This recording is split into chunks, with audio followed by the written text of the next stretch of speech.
Pemirsa, MNC Sports Competition 2023 digelar dalam rangka memeriahkan HUT ke-34 MNC Group memasuki babak final. Di cabang olahraga tenis meja, tim iNews berhasil mengalahkan tim Global Jasa Sejahtera. Sementara di bola basket, tim RCTI berhasil menang atas MNC TV. Final turnamen tenis meja MNC Sports Competition yang berlangsung di Auditorium B2 MNC Tower, Jakarta dihadiri langsung oleh Eksekutif Chairman MNC Group Haritanu Sudibyo. Di sela-sela pertandingan, Haritanu Sudibyo menyempatkan diri ikut bermain tenis meja dengan salah satu peserta. Di babak final, tim beregu iNews berhasil keluar sebagai juara pertama setelah berhasil mengalahkan tim Global Jasa Sejahtera. Sukses sekali, meriah sekali, sempat dihadirin Bapak kita tuh Pak Haritanu Sudibyo. Respon beliau sangat puas. Sangat apresiasi ya buat perusahaan yang sudah mengakomodir hobi karyawannya, memfasilitasi, akhirnya bisa membuktikan skill keterampilan yang kita punya. Sementara itu di cabang olahraga basket, tim basket RCTI keluar sebagai juara setelah dipastikan menang atas MNC TV di laga final. Sedangkan Vision Plus menduduki juara 3 usai menang comeback dramatis atas MNC Digital Entertainment yang digelar di Playfield Court Palmerah, Jakarta. Kerinduan untuk bermain olahraga, bertanding, khususnya di internal MNC Group itu sangat tinggi. Jadi harapannya ke depan ini akan dilakukan tiap tahun. Bahkan mungkin ditambahkan dengan liga-liga spesial di setiap tahun. Salut untuk semua panitia yang telah mengadakan acara ini, tentunya atas arahan Bu Valencia Tanu Sudibyo, Ibu Jessica Tanu Sudibyo. Terima kasih banget menyelenggarakan event yang sangat meriah ini. MNC Sports Competition tahun 2023 menjadi salah satu ajang untuk menjaga silaturahmi dan kekompakan antar karyawan. Tim Liputan iNews melaporkan.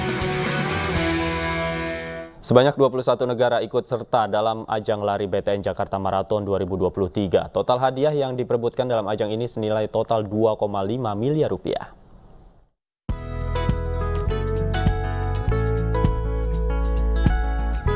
Bank Tabungan Negara Persero Tbk Jakarta menggelar ajang lari BTN Jakarta Marathon 2023.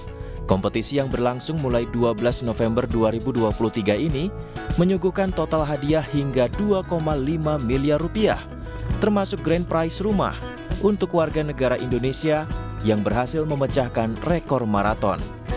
Sebanyak 21 negara dipastikan mengikuti ajang BTN Marathon 2023. Ajang ini dibagi dengan 4 kategori, yaitu maraton 42 km, half marathon 21 km, dan 10 km, serta 5 km. Selain itu, ajang BTN Jakarta Marathon 2023 juga bakal dimeriahkan dengan kegiatan seru lainnya yang melibatkan influencer hingga selebriti. Selain itu, penampilan DJ dan band terkenal dipastikan semakin memeriahkan ajang lari BTN Jakarta Marathon 2023 kali ini. BTN turut mengajak warga Jakarta untuk mengikuti keseruan ajang ini melalui media sosial dengan hashtag BTN Jakarta Run 2023. Karena memang acara lari BTN Jakarta Run ini adalah merupakan salah satu dari strategi marketing di Bank BTN, di mana kami makanya memilih untuk mensponsori kegiatan ini bekerja sama tentunya dengan Pemprov DKI. Tentunya balik lagi ke bisnis, ya yang kita perkenalkan adalah BTN Mobile. BTN Mobile ini adalah salah satu aplikasi dari Bank BTN, ya, di mana bisa seluruh pengguna BTN Mobile bisa bertransaksi dengan nyaman. Dan itu kami manfaatkan misalnya dalam contoh di dalam kegiatan ini. Ajang BTN Jakarta Marathon 2023 yang diinisiasi oleh Bank BTN bersama Pemprov DKI Jakarta ini merupakan bagian dari rangkaian perayaan HUT DKI Jakarta ke-496, sekaligus memperkenalkan aplikasi BTN Mobile kepada masyarakat. Tim Liputan iNews melaporkan. Kita ke informasi lain. Pemirsa, Wamenkumham Edi Hiarij mengaku belum tahu soal penetapan tersangka dirinya oleh Komisi Pemberantasan Korupsi. Sementara hari ini KPK masih mengumpulkan barang bukti dan memeriksa sejumlah saksi terkait kasus dugaan suap dan gratifikasi yang menjerat Edi.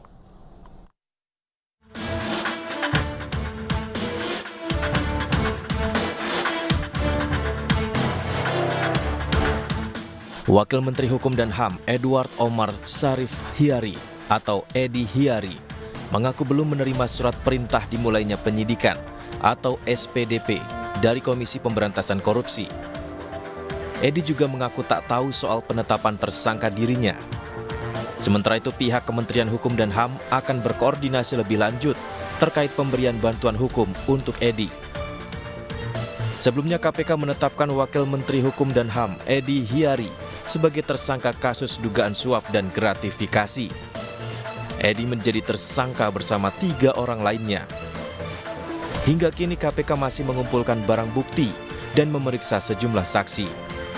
Dugaan korupsi di Kemenkumham kan kemarin kami sudah jelaskan ya, memang sudah naik proses penyidikan, kemudian semalam pimpinan Pak Alex juga sudah menjelaskan, saya kira sudah jelas. Sekarang adalah proses menyelesaikan kumpulan alat bukti, kemudian pemeriksaan saksi pasti kemudian kami agendakan ke depan. Jadi kami berharap teman-teman tunggu dulu, nanti setiap perkembangannya pasti kami sampaikan terkait hal itu gitu ya. Kami butuh waktu, kami butuh proses untuk menyelesaikan sebuah perkara karena tentu kami juga tidak ingin gerusa-gerusu begitu ya, tetapi kemudian tidak memperhatikan aspek formil gitu ya, aspek material dari perkara itu sendiri. Karena tentu ada proses panjang sampai kemudian kami akan pertanggungjawabkan seluruh hasil proses penyidikan ini di depan Majelis Hakim Pengadilan Tindak Pidana Korupsi. Kasus yang menjerat Edi bermula dari laporan Indonesia Police Watch atau IPW. IPW menyebut Edi menerima gratifikasi senilai 7 miliar rupiah.